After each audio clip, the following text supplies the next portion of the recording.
Good morning students.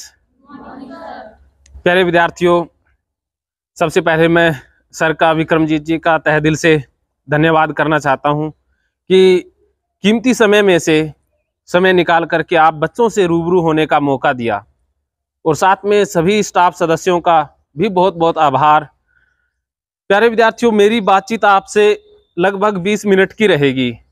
इन 20 मिनटों में क्या होगा एक बार वो जान लीजिए। पहले 10 मिनट हम बात करेंगे मानसिक समस्याओं की, कि विद्यार्थी जीवन में कौन कौन सी मानसिक समस्याएं आती हैं, या आपके आसपास कैसे कैसे व्यक्ति हैं जो मानसिक रूप से बीमार हैं। उन मानसिक रोगों को कैसे पहचाने और उनका इलाज क्या हो।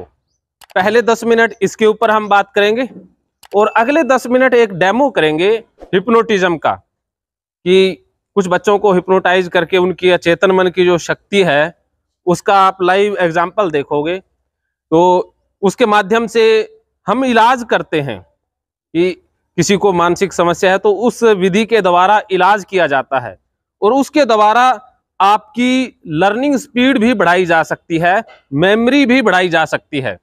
वो एक प्रयोग रहेगा 10 मिनट का। तो अब बात कर लेते हैं मानसिक समस्याओं की। तो प्यारे विद्यार्थियों, अगर आपको सर दर्द हो, जुखाम हो, खांसी हो, पेट दर्द हो, तो आप किसके पास जाते हैं? डॉक्टर के पास जाते हैं। अगर मन परेशान है, उदासी है, चिड़चिड़ापन है, चिंता सता रही है, तो किसके पास जाते हैं? किसी के पास नहीं जाते हैं।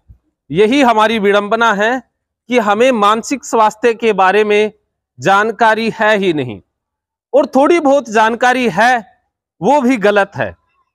जैसे अगर कोई कह दे कि तुझे मानसिक रोगों के डॉक्टर के पास जाना चाहिए, तुझे मनोरोग विशेषज्ञ की जरूरत है, तब हमारा पहला रिएक्शन क्या होता है कि मैं पागल थोड़ी ना हूं, कि मानसिक रोगों के डॉक्टर के पास तो वो जाते हैं जो पागल होते हैं। ये गलत जानकारी है, ये भ्रम है। मानसिक समस्याएं अलग होती हैं, पागलपन अलग होता है। तो मानसिक समस्या किसी को भी आ सकती है। जो इंसान पढ़ा लिखा है, समझदार है, बुद्धिमान है, उसके जीवन में ज्यादा मानसिक समस्याएं आती है। तो मानसिक रोग, मानसिक समस्या किसी को भी आ सकती है, पहली बात ये ध्यान रखें। और मानसिक समस्याओं को छुपाने की कोशिश न करें, क्योंकि हम छुपाते रहते हैं कि मेरे मन में क्या चल रहा है, मुझे चिंता है या मुझे परेशानी है, तो वो किसी को पता ना चल जाए। अगर पता चल जाएगा तो क्या होगा कि लोग मुझे पागल समझेंगे। तो हम बताना भी मुनासिब नहीं समझते हैं, और ये ना बताने की आदत हमें गंभीर मानसिक रोगों में धकेल देती है। ऐसा ही एक उदाहरण 5000 साल पहले का है। महाभारत के युद्ध में अर्जुन को भी तो मानसिक रोग हो गया था। उसे चिंता विकार, पैनिक अटैक, डिप्रेशन हो गया था, और वो कर्म मार्ग से भटक रहा था। तो भगवान श्री कृष्ण गीता के माध्यम से उसकी काउंसलिंग करते हैं, उसका इलाज करते हैं। तो जो मानसिक समस्याएं हमारे जीवन में आती हैं, उनका इलाज मैं खास करके भागवत गीता के द्वारा ही करता हूं। वो अलग विषय कि कैसे इलाज होता है। अब आप जान लीजिए कि मानसिक समस्याएं हैं कौन कौन सी। जैसे बच्चों, आपको डर लगता है, किससे डर लगता है? जैसे कुछ बच्चों को अंधेरे से डर लगता है, अंधेरे कमरे में नहीं जाएंगे, रात को अकेले पानी पीने वॉशरूम नहीं जाएंगे। तो ये भी फोबिया रोग है। अंधेरे से डरना फोबिया है। ऐसे 420 प्रकार के फोबिया होते हैं।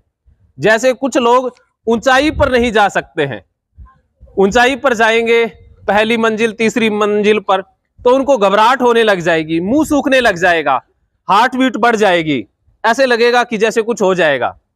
तो ये भी हाइट फोबिया है, ये मानसिक रोग है। ये सिर्फ बच्चों में ही नहीं पाया जाता, बड़ों में भी पाया जाता है। एक नेताजी भी आए थे, उनको एक फोबिया हो गया था बंद स्थानों वाला, जिसे क्लस्ट्रोफोबिया कहते हैं। वो लिफ्ट में नहीं जा सकते हैं, उनको लगता है अगर लिफ्ट बंद हो गई तो मर जाएंगे।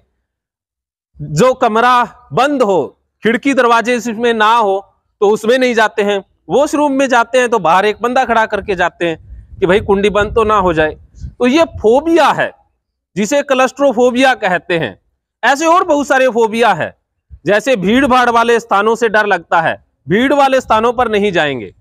जैसे कुछ लोगों को ब्लड से डर लगता है, खून से डर लगता है, खून से इतने ज्यादा भयभीत आतंकित रहते हैं कि खून देख लेंगे तो मन खराब हो जाएगा। महकेंगे फिर से खुशियों के रंग भगवत गीता थेरेपी कोर्स के संग। इतिहास का पहला ऐप जो गीता के माध्यम से ओसीडी डिप्रेशन का इलाज आसान बनाएगा।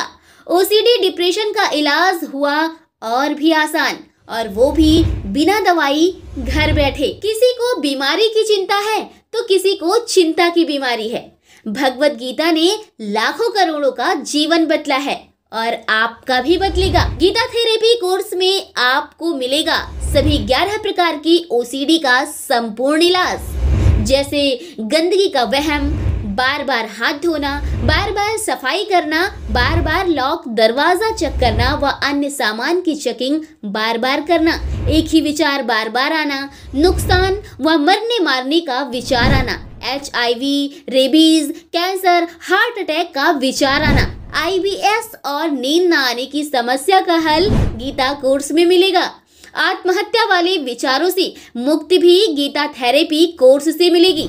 राजेंद्र जोधपुरिया ऐप पर आपको ओसीडी से संबंधित राजेंद्र जोधपुरिया की किताब भगवत गीता के मनोवैज्ञानिक रहस्य और अन्य टिप्स पढ़ने को भी मिलेंगे। गीता है महान थेरेपी। गीता में CBT, हिप्नोथेरेपी, माइंडफुलनेस, ERP व अन्य बहुत सी साइकोथेरेपीज का समावेश मिलेगा। राजेंद्र जोधपुरिया ऐप एक, फायदे अनेक। आज ही प्ले स्टोर से डाउनलोड करें, लिंक डिस्क्रिप्शन में है। तो देर क्यों, अभी जाइए डिस्क्रिप्शन में और लिंक पर क्लिक करके प्ले स्टोर से अभी डाउनलोड कीजिए राजेंद्र जोधपुरिया ऐप और पाइए अपनी सभी समस्याओं का हल। मानो तो मौज है, वरना समस्या तो हर रोज है। जाएगा, कुछ घंटे बड़े मुश्किल से बीतेंगे। ऐसे और बहुत सारे फोबिया है। कुछ फोबिया कॉमन है, जैसे कॉकरोच से डर लगना, खास करके लड़कियों को लगता है, तो ये भी फोबिया है। तो एक महिला का फोन आया जिसे छिपकली से डर लगता था, लिजार्ड फोबिया। ये छिपकली से डरना एक महिला की बात नहीं है, बहुत सारी महिलाओं को ऐसा फोबिया है। तो वो क्या करती थी कि जहां पर छिपकली चल जाए या छिपकली घर में हो, उस स्थान को धो देती थी। उस स्थान को साफ करना, धोना, पति की ड्यूटी यही होती थी कि छिपकली को घर से बाहर रखना है। अगर छिपकली घर में रहेगी तो पत्नी बाहर रहेगी। तो ये फोबिया है। ऐसे और बहुत सारे फोबिया होते हैं। डॉग फोबिया भी होता है, कुत्ते से डर लगना। जैसे आप तो नहीं डरते होंगे बच्चे, लेकिन कुछ लोग डरते हैं। अगर कुत्ता किसी गली से जा रहा है तो वो उस गली से नहीं जाएंगे, कुत्ते से दूर दूर रहेंगे। अगर कुत्ता पास से निकल जाए तो अब उनको शक हो जाएगा कि कुत्ते ने काट लिया है, रेबीज हो जाएगी और तड़प तड़प के मर जाएंगे। तो वो क्या करेंगे, डॉक्टर के पास जाएंगे या वैक्सीन लगवाएंगे। तो ये भी डॉग फोबिया है। पिछले दिनों एक स्कूल में मैं यही बात कह रहा था, तो एक बच्ची ने मुझे बताया कि सर मुझे भी कुत्ते से बहुत डर लगता है। मैंने पूछा भी बच्चे आपको क्यों डर लगता है? तब वो बच्ची बोली कि सर मेरे भाई को ना कुत्ते ने काट लिया था और उसे इतना बड़ा इंजेक्शन लगा था, तो अब मुझे भी डर है कि काट लेगा तो इतना बड़ा इंजेक्शन लगवाना पड़ेगा, तो इससे अच्छा है कि कुत्ते से ही दूर रहो। तो ऐसे फोबिया विकसित हो जाते हैं। आज हम सोशल मीडिया के युग में जी रहे हैं, सूचनाओं की भरमार है, या ऐसा भी कहा जा सकता है कि सूचनाएं ओवरलोडेड हो चुकी हैं। तो इस सूचना के युग में मानसिक बीमारियां बहुत तेजी से बढ़ रही है। जो आप टीवी सीरियल में देखते हो कि अकेला कोई जा रहा था रास्ते पर, उसके साथ कोई घटना घट गई, तो अब आप अकेले, आप भी नहीं निकलते हो, तो ये भी फोबिया डेवलप हो जाता है। और भी बहुत सारे फोबिया सोशल मीडिया से डेवलप होते हैं, देख देख करके। जो सीरियल आप देखते हो, जैसे भूतों से डरना भी एक फोबिया है। ऐसे और बहुत सारे फोबिया है। तो सोशल मीडिया ने बहुत सी मानसिक बीमारियों को बढ़ा दिया है। इतनी मानसिक बीमारियां बढ़ गई हैं कि जिनकी जानकारी अगर आपको एक एक दी जाए तो बहुत लंबा समय लग जाएगा। तो ये फोबिया की कुछ बातें रहीं। तो इसी जैसे एग्जाम के दिनों में, एग्जाम से आप डरते हैं ना, खाना पीना बंद हो जाता है, नींद नहीं आती, तो एग्जाम फोबिया। ऐसे ही स्टेज पर बोलने से डर लगता है, स्टेज फोबिया। और बहुत सारे फोबिया हो सकते हैं। आप इस लेक्चर के बाद मुझसे मिल भी सकते हो, क्योंकि डीओ साहब के आदेश के अनुसार ये काउंसलिंग सेवाएं बहुत रेयर हैं, लेकिन आप बच्चों के लिए ये फ्री हैं। तो आप अगर कोई भी अपनी मानसिक समस्या जाहिर करना चाहते हैं या निदान चाहते हैं, तो मैं इस लेक्चर के बाद 1 घंटे के करीब यहीं ठहरूंगा। अगर आप कुछ भी पूछना चाहते हैं, शेयर करना चाहते हैं, तो मोस्ट वेलकम है। तो अभी ये फोबिया की बात रही, अब एक रोग की और बात कर लेते हैं। होता है जिसे कोरोना ने बहुत बढ़ा दिया है। कोरोना में आप टीवी पर देखते हैं ना, अभी बार बार हाथ धो, तो बार बार हाथ धोने वाली एक बीमारी भी होती है जिसे ओसीडी बोलते हैं। तो कुछ लोग क्या करते हैं, इतनी बार हाथ धोते हैं साबुन से, 3 बार इधर से, 4 बार इधर से, कोहनी तक धोएंगे, फिर छींटा गिर जाएगा, वहां छींटे वाले स्थान को धोएंगे, हाथों को गिन गिन कर धोएंगे, 1000 बार धो लेंगे, हाथों की चमड़ी उतर जाती है, लेकिन हाथ धोना छोड़ते नहीं है।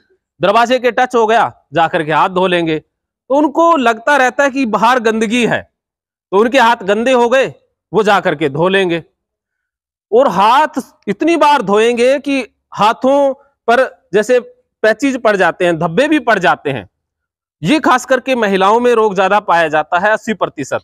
और इस रोग के लगभग 5-6 हजार लोगों को ठीक किया है देश विदेश से। तो जिसको ये रोग हो जाए वो क्या करेंगी कि घर में दूसरे मेहमान को नहीं आने देंगी, क्योंकि उनको लगता है कि मेहमान पता नहीं कहां कहां से आया होगा और मेरे घर में आ गया है तो मेरा घर गंदा हो जाएगा। मेहमान जहां बैठेगा उस स्थान को धोएंगी, सोफे को धो देंगी, और कई बार तो ये फोन को भी धो देती हैं कि फोन पता नहीं कितना गंदा होगा, कीटाणु होंगे, धो देते हैं।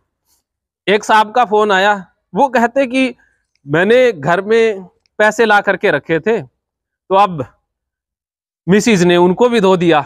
उसे लगा कि पैसे पता नहीं कितने लोग छूते हैं, थूक लगाते हैं, ये गंदे हैं, धो दिए उनको भी।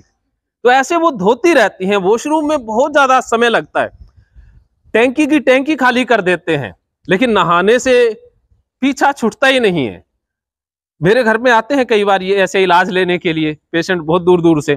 तो एक महिला आई थी, तो मैंने पहले ही पानी की टंकी भर के रख ली थी कि अब मैडम का इलाज तो कल करेंगे, आज ये पता नहीं कितना पानी चलने वाला है। तो 2 टैंकी उसने खाली कर दी। लगे रहे 2-3 घंटे तक वॉशरूम में, कभी छींटा गिर जाए वहां धोने लग जाए, कभी बाल्टी को धोने लग जाए, कभी फर्श को धोने लग जाए, कभी दीवार को धोने लग जाए, ऐसे धोते ही रहते हैं। तो ये ओसीडी की बीमारी है, और ऐसी 11 प्रकार की ओसीडी पाई जाती है।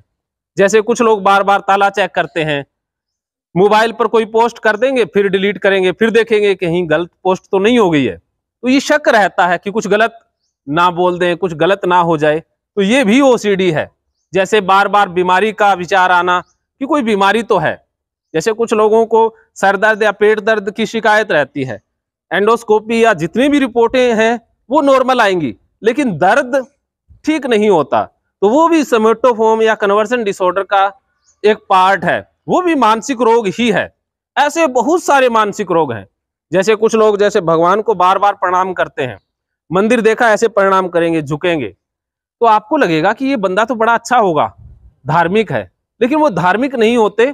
उनको रिलीजियस नाम की ओसीडी होती है, रिलीजियस ओसीडी बोलते हैं। उनको लगता है कि भगवान को प्रणाम नहीं किया तो भगवान सजा दे देंगे। अगर भूल से सीधे निकल जाएं मंदिर के पास से तो दोबारा आएंगे, गाड़ी घुमा करके लेकर के आएंगे, फिर से प्रणाम करके जाएंगे। तो ये ओसीडी रोग है। ऐसे और बहुत सारे वहम होते रहते हैं। जैसे कुछ लोगों को लगता है कि जैसे शरीर सही नहीं है, जैसे नाक टेढ़ी है या होठ बहुत ज्यादा बड़े हैं, दूसरे उनको देख करके निकल जाए तो उनको लगता है कि लोग मेरे बारे में ही बात कर रहे हैं, मेरे बारे में गलत ही बातें कर रहे हैं या मेरे ऊपर हंस रहे हैं। शक रहता है, बार बार शक्की स्वभाव हो जाता है। तो ये ओसीडी के लक्षण हैं। इसके अलावा अब अंत में बात कर लेते हैं डिप्रेशन की। डिप्रेशन के मैं कुछ लक्षण बता देता हूं, क्योंकि जैसे सर ने बताया कि एक मिठड़ी गांव में सुसाइड की घटना हुई। आप बच्चे बहुत समझदार हैं, क्योंकि डिप्रेशन कभी भी किसी भी व्यक्ति को आ सकता है। मुझे भी डिप्रेशन हुआ है, या आपके आसपास बहुत सारे ऐसे इंसान होंगे जिनको डिप्रेशन कभी ना कभी पकड़ता है। डिप्रेशन में क्या होता है, इंसान का स्वभाव चिड़चिड़ा हो जाता है, वो अकेला रहने लग जाता है, बोलना बंद कर देता है, या तो खाना खाता ही नहीं है, या फिर बहुत ज्यादा खाता है, या वजन कम हो जाता है, या वजन बहुत ज्यादा बढ़ जाता है, या वो सोएगा ही नहीं, या सो जाएगा तो उठेगा ही नहीं, 11-12 बजे तक चद्दर लेके सोया रहेगा और अंधेरे कमरे में सोएगा, लोगों से मिलेगा जुलेगा नहीं, दूर रहेगा। तो ये डिप्रेशन के लक्षण हैं, जिसमें एक कॉमन लक्षण है आत्महत्या के विचार आना। तो ये ऐसे लगेगा कि जिंदगी बेकार है, मर जाना चाहिए। और व्हाट्सएप पे स्टेटस लगाएंगे sad photo, sad song, YouTube पर सैड सॉन्ग ही सुनेंगे, तो समझ जाइएगा कि ये बंदा डिप्रेस है। और उनकी आंखों में आंसू अपने आप ही आ जाते हैं, अपने आप ही रोने लग जाते हैं, रोने का मन करता रहता है, अपने आप ही रोने लग जाते हैं, आंसू अपने आप ही झलक जाते हैं। तो ये डिप्रेशन के लक्षण हैं। काम पर ध्यान नहीं लगता है, जैसे पढ़ाई लिखाई पर ध्यान नहीं लगेगा, ध्यान केंद्रित हो ही नहीं पाएगा, तो ये डिप्रेशन के लक्षण हैं। तो ये बात रही बच्चों मानसिक समस्याओं की। इससे संबंधित आपका कोई एक सवाल हो तो पूछ सकते हैं। मुझे लगता है कि सवाल तो आप पूछने वाले हैं नहीं, फिर भी किसी का सवाल हो जी, कोई बात नहीं। तो अभी धूप में बैठे रहोगे या कहीं? हाँ जी, 10 दिन क्रिकेट खेलते हैं। अच्छा, क्रिकेट खेलते हैं, फिर ठीक है। तो आपने बच्चों ध्यान रखना है, ये कोई जादू का शो नहीं है, या आपने जो भी मैं करवाने जा रहा हूं वो एक डेमो है, उसका विज्ञान मैं बताऊंगा कि कैसे कुछ लोग ना, जैसे आप ना जिंदगी में ठगे ना जाएं, जिंदगी में आप धोखा ना खाएं। लोग बहुत चालाक बैठे हैं, वो कैसे लोगों को ठगते हैं, कैसे उनसे पैसे निकलवा लेते हैं। जैसे ट्रेनों में आपने देखा होगा, या कहते हैं ना भी उससे पैसे निकलवा लिए, उससे गहने निकलवा लिए, तो वो कैसे होता है वो मैं करके दिखाता हूँ। ऐसा नहीं है कि लूटने के मकसद से, आपको शिक्षित करने के मकसद से। तो अब मुझे 5 बच्चे चाहिए जो फर्स्ट आना चाहते हैं, जो चाहते हैं कि उनकी मेमोरी फास्ट हो जाए। और वो 5 बच्चे लकी होंगे जिनको एहसास होगा, वो एहसास वही जान पाएंगे, बाकी नहीं जान पाएंगे, उनको बहुत अच्छा अनुभव होगा। तो